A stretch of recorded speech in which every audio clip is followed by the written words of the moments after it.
that there is an example that has been done for you. On this occasion only, the conversation relating to this will be played first.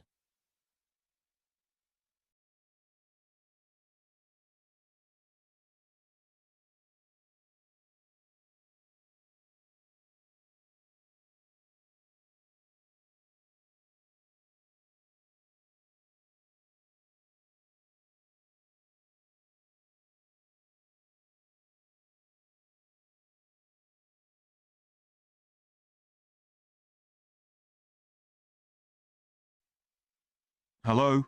Oh, hello.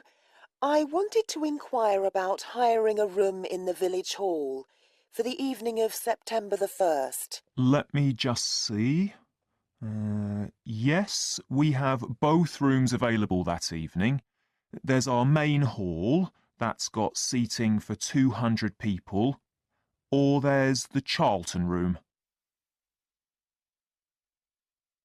The main hall seats 200, so 200 has been written in the space.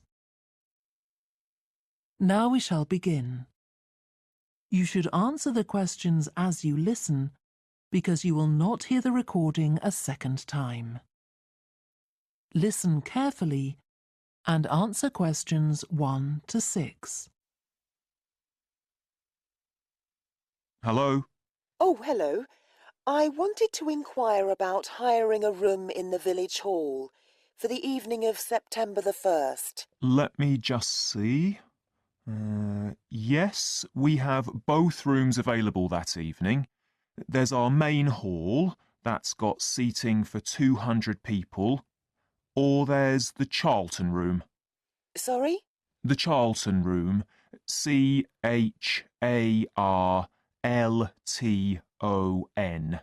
That's got seating for up to 100. Well, we're organising a dinner to raise money for a charity, and we're hoping for at least 150 people. So, I think we'll go for the main hall. How much would that cost? Let's see. You wanted it for the evening of September the 1st? Yes, that's a Saturday. So from 6 p.m. to midnight, that'd be £115. That's the weekend price. It's £75 on weekdays. That's all right. And I have to tell you, there's also a deposit of £250, which is returnable, of course, as long as there's no damage. But we do insist that this is paid in cash. We don't take cards for that. You can pay the actual rent of the room however you like, though. Cash, credit card, cheque. Oh, well, I suppose that's okay. So, does the charge include use of tables and chairs and so on? Oh, yes. And what about parking? Yeah, that's all included. The only thing that isn't included is, you said you were organising a dinner. Yeah. Well, you'll have to pay extra for the kitchen if you want to use that. It's £25.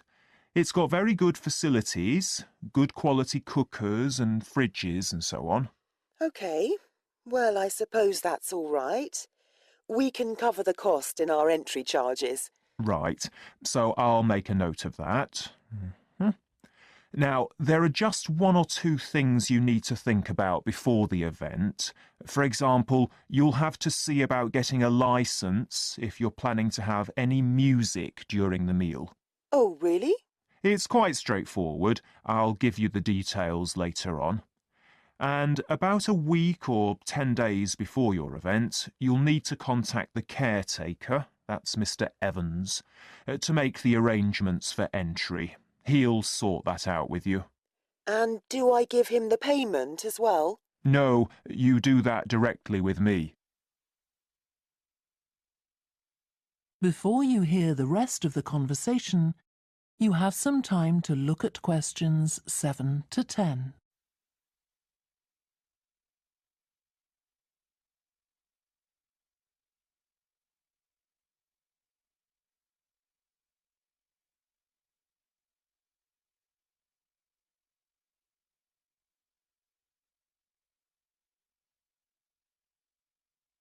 Now listen and answer questions 7 to 10. Right. Now, is there anything I need to know about what happens during the event? Well, as you'll be aware, of course, the building is no smoking throughout. Of course. Now, are you having a band? Yes. Well, they'll have a lot of equipment, so rather than using the front door, they should park their van round the back and use the stage door there. You can open that from inside, but don't forget to lock it at the end. OK. And talking of bands, I'm sure I don't need to tell you this, but you must make sure that no one fiddles about with the black box by the fire door. That's a system that cuts in when the volume reaches a certain level. It's a legal requirement. Sure. Anyway, we want people to be able to talk to one another, so we don't want anything too loud. Oh, that reminds me. We'll be having speeches. Are there any microphones available? Yup, just let the caretaker know. He'll get those for you. Right, now, when the event is over, we do ask that the premises are left in good condition. So there's a locked cupboard, and you'll be informed of the code you need to open that. It's got all the cleaning equipment, brushes and detergent and so on. Right. So what do we need to do after everyone's gone? Sweep the floors, I suppose? Well, actually, they have to be washed, not just swept. Then you'll be provided with black plastic bags, so all the rubbish must be collected up and left outside the door. Of course. We'll make sure everything's left tidy. Oh, and I forgot to ask. I presume we can have decorations in the room? Yes, but you must take them down afterwards. Sure. And the chairs and tables should be stacked up neatly at the back of the room. I'll make sure I've got a few people to help me. That is the end of section 1. You now have half a minute to check your answers.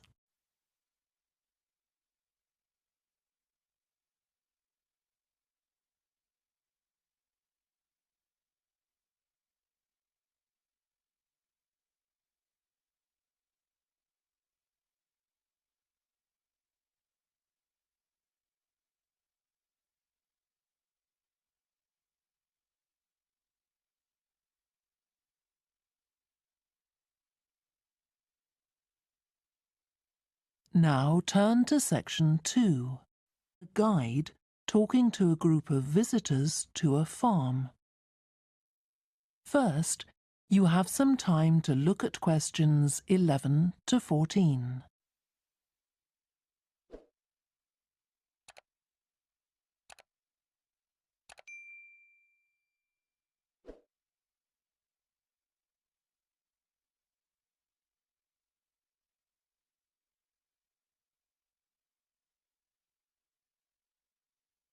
Listen carefully and answer questions 11 to 14. Welcome to the Fiddy Working Heritage Farm. This open-air museum gives you the experience of agriculture and rural life in the English countryside at the end of the 19th century. So you'll see a typical farm of that period, and like me, all the staff are dressed in clothes of that time. I must give you some advice and safety tips before we go any further. As it's a working farm, please don't frighten or injure the animals. We have a lot here, and many of them are breeds that are now quite rare. And do stay at a safe distance from the tools. Some of them have sharp points, which can be pretty dangerous, so please don't touch them. We don't want any accidents, do we? The ground is very uneven, and you might slip if you're wearing sandals, so I'm glad to see you're all wearing shoes. We always advise people to do that. Now, children of all ages are very welcome here, and usually even very young children love the ducks and lambs, so do bring them along next time you come. I don't think any of you have brought dogs with you, but in case you have, I'm afraid they'll have to stay in the car park unless they're guide dogs. I'm sure you'll understand that they could cause a lot of problems on a farm. Before you hear the rest of the talk, you have some time to look at questions 15 to 20.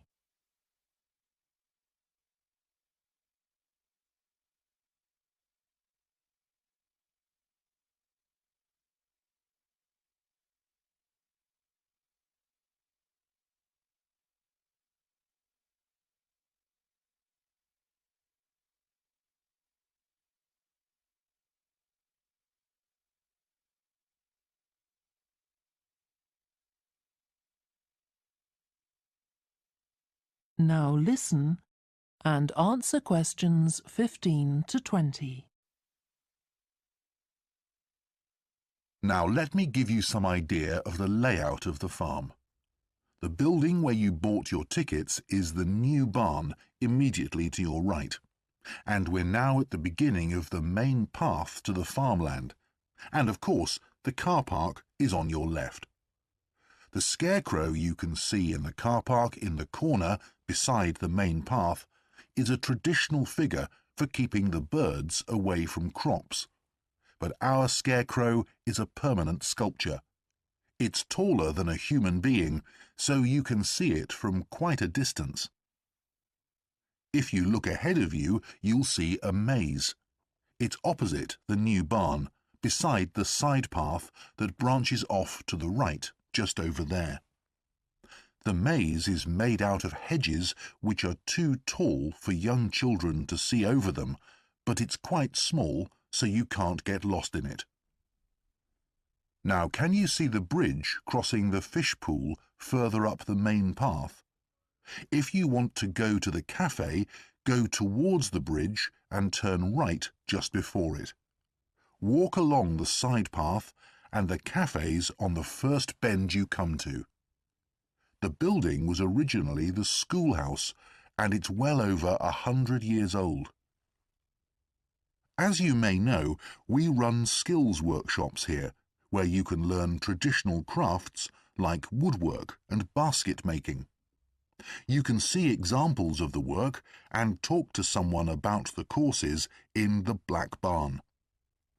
If you take the side path to the right, here, just by the new barn, you'll come to the Black Barn, just where the path first bends.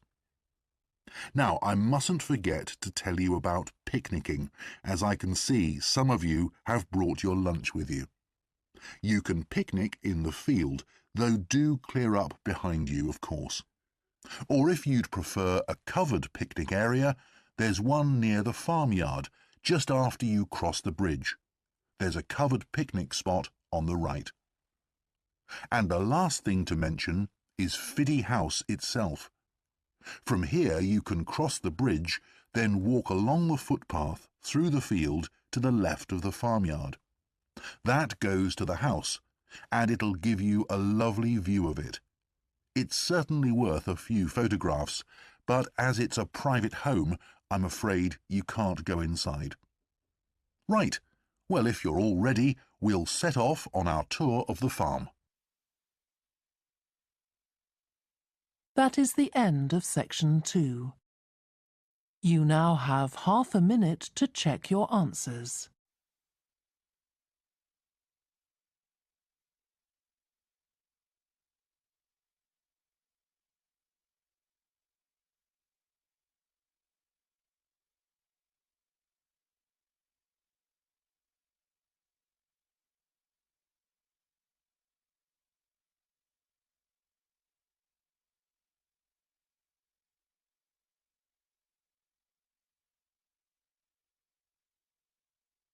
Now turn to section 3. You'll hear two psychology students called Lisa and Greg discussing a project they have to do. First, you have some time to look at questions 21 to 27.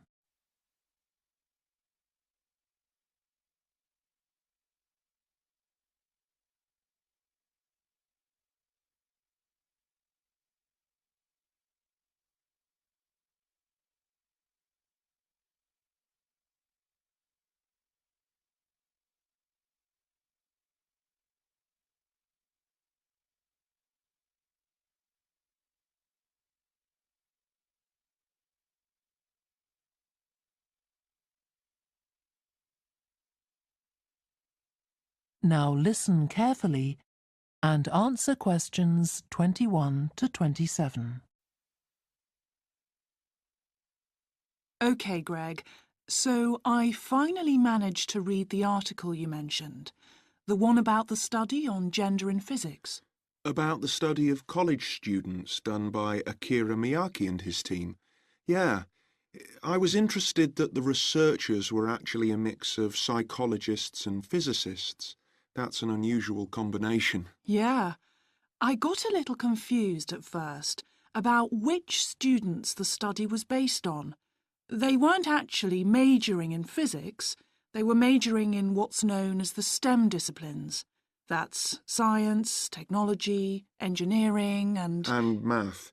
Yes, but they were all doing physics courses as part of their studies. That's correct.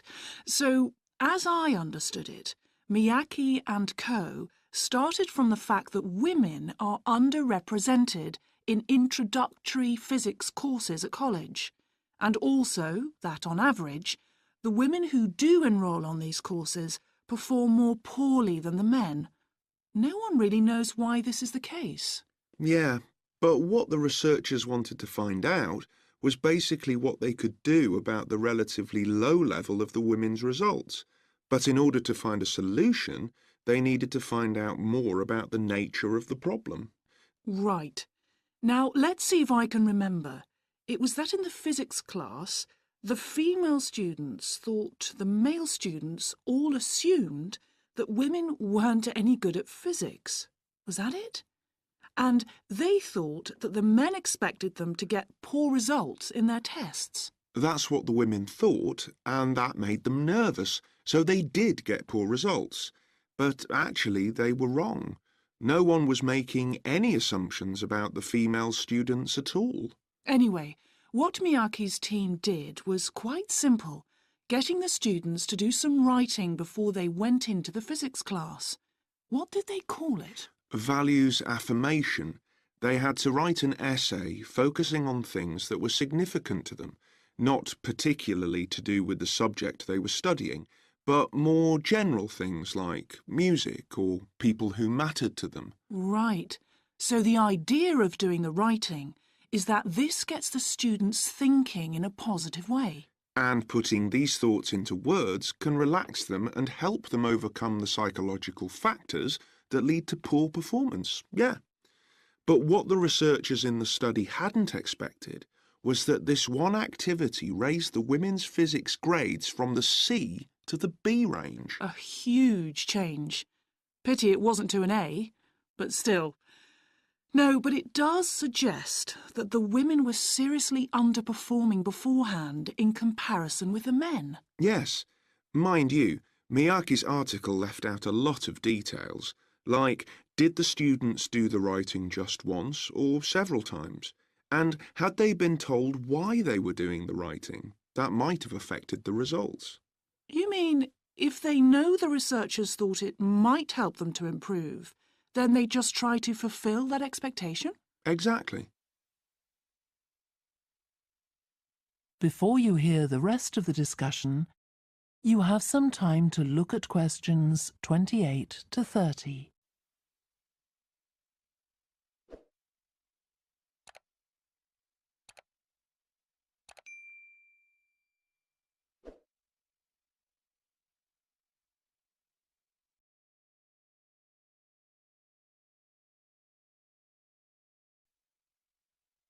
Now listen and answer questions 28 to 30. So anyway, I thought for our project we could do a similar study, but investigate whether it really was the writing activity that had that result. OK, so we could ask them to do a writing task about something completely different, something more factual, like a general knowledge topic. Maybe. Or we could have half the students doing a writing task and half doing something else, like an oral task. Or even half do the same writing task as in the original research and half do a factual writing task. Then we'd see if it really is the topic that made the difference or something else. That's it. Good. So, at our meeting with the supervisor on Monday, we can tell him we've decided on our project. We should have our aims ready by then. I suppose we need to read the original study. The article's just a summary. And there was another article I read by Smolinski. It was about her research on how women and men perform in mixed teams in class, compared with single-sex teams and on their own. Let me guess. The women were better at teamwork. That's what I expected. But actually, the men and the women got the same results, whether they were working in teams or on their own. But I guess it's not that relevant to us. What worries me, anyway, is how we're going to get everything done in the time. We'll be okay now we know what we're doing. Though I'm not clear how we assess whether the students in our experiment actually make any progress or not. No, we may need some advice on that. The main thing's to make sure we have the right size sample, not too big or too small. That shouldn't be difficult. Right, what do we need to do next? We could have a look at the timetable for the science classes, or perhaps we should just make an appointment to see one of the science professors. That'd be better. Great. And we could even get to observe one of the classes. What for? Well, OK, maybe let's just go with your idea. Right, well, I think that's everything for now. That is the end of section 3. You now have half a minute to check your answers.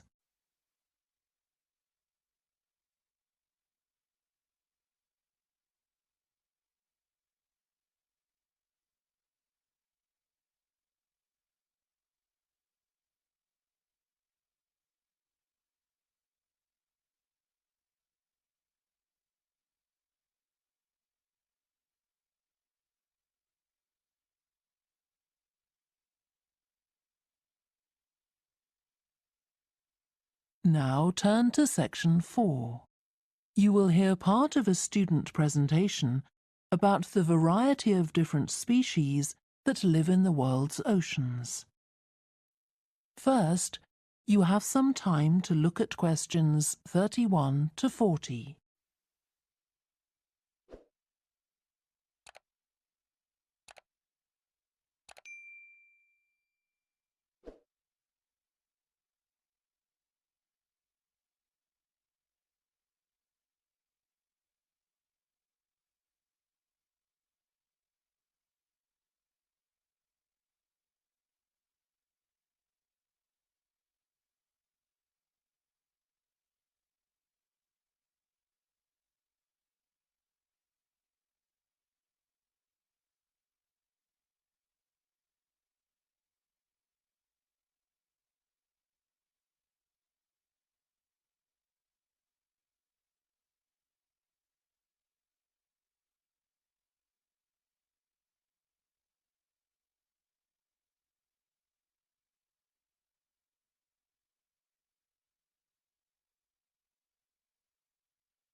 Now listen carefully and answer questions 31 to 40.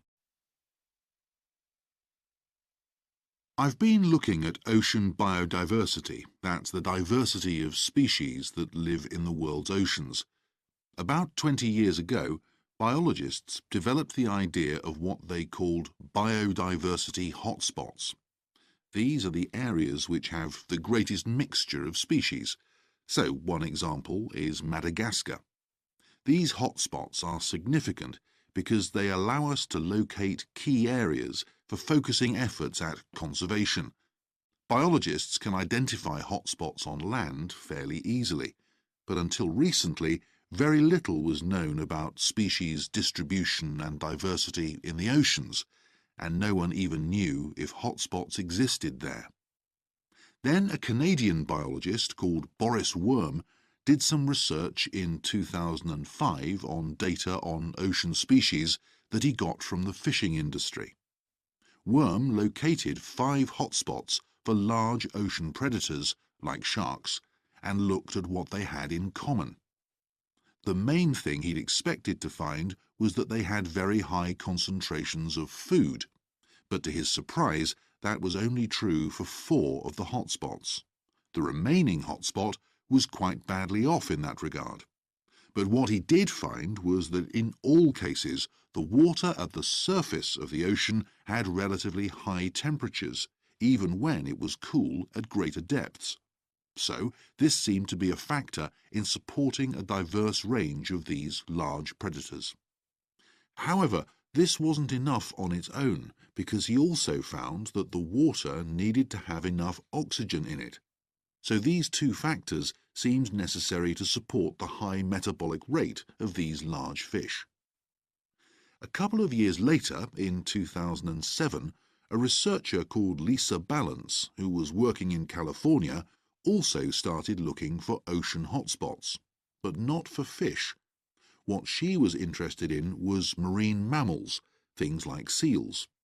And she found 3 places in the oceans which were hotspots, and what these had in common was that these hotspots were all located at boundaries between ocean currents. And this seems to be the sort of place that has lots of the plankton that some of these species feed on. So now people who want to protect the species that are endangered need to get as much information as possible. For example, there's an international project called the Census of Marine Life. They've been surveying oceans all over the world, including the Arctic. One thing they found there, which stunned other researchers, was that there were large numbers of species which live below the ice, sometimes under a layer up to 20 meters thick. Some of these species had never been seen before. They've even found species of octopus living in these conditions. And other scientists working on the same project but researching very different habitats on the ocean floor have found large numbers of species congregating around volcanoes, attracted to them by the warmth and nutrients there.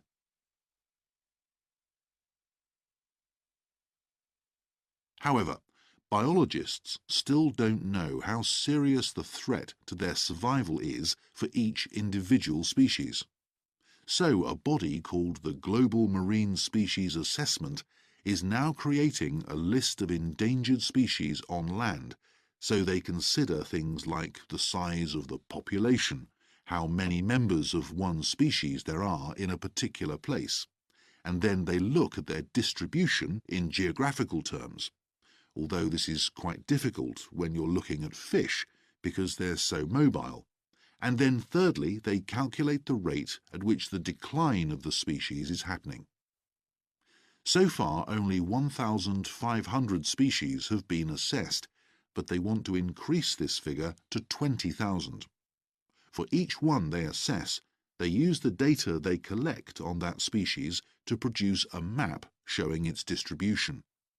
Ultimately, they will be able to use these to figure out not only where most species are located, but also where they are most threatened.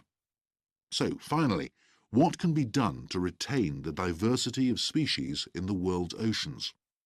Firstly, we need to set up more reserves in our oceans, places where marine species are protected. We have some, but not enough.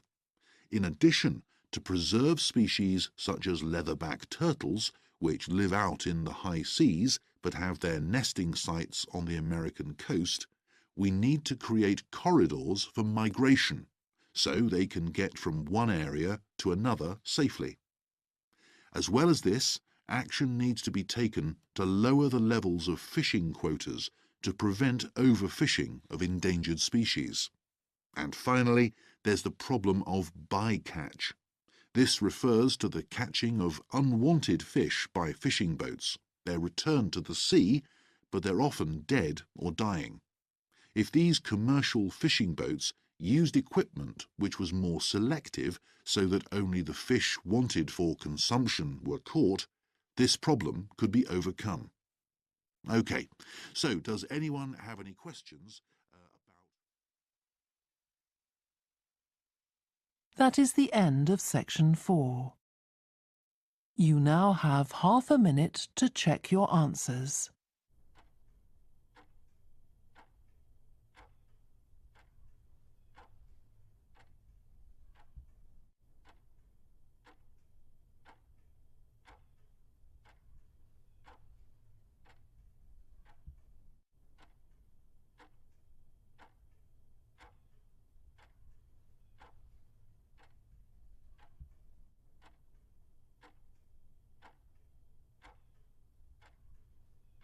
That is the end of the listening test.